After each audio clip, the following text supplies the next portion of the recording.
ए भैया तार बाबू के बियाह होता हो। का बात करता रही बुढ़ापा में? अरे तार हो बाबू ना होई बाबू। का बाबू बाबू बाबू ए बाबू आओ ना। अरे ई त हमर मजनुआ हो। अरे भाग जो ना त तहरा के मुआ देहे सोन। ए बाबू बाबू बाबू आओ ना।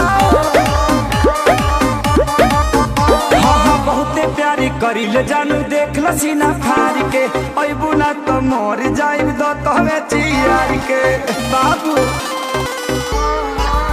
ना बहुते प्यारी करी ले जानू देख ल सीना फाड़ के आवो ना तो मर जाइब दो तहवे चियार के। मेरी शादी में अड़चन लाओ ना।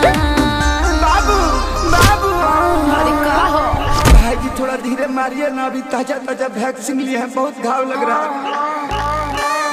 कुकुर ले खडाट के भगाओ ना। जाओ ना। ए बाबू बहरिया बोना।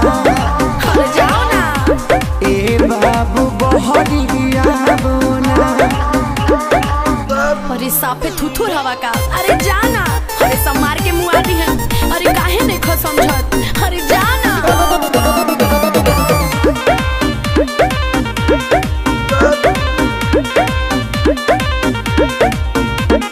फेसबुक पर देखनी ह शादी के क्लिप के लव के ते धो दे हली गोबर से लीप के।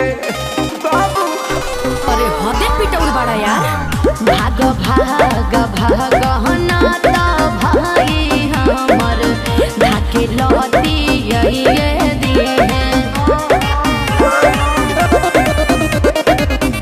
बड़े खिसियाई ललूर हलो गड़ धके तोहके बनाइए दिए बुझे। देखो माथा मेरा गरम होना। हे बाबू आओ ना। बक भाई से अपना हूँ कवाओ ना। ए बाबू बहरिया ना।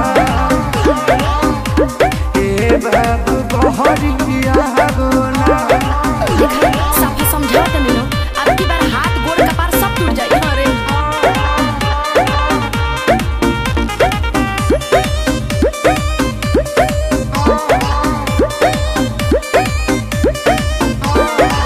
तू हमर काजल हम अजय देवगन हो।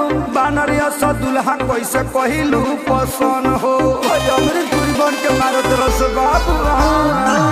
कमी कुछ नहीं खे बस तहनी मनी तोहरा से खरिया बाड़े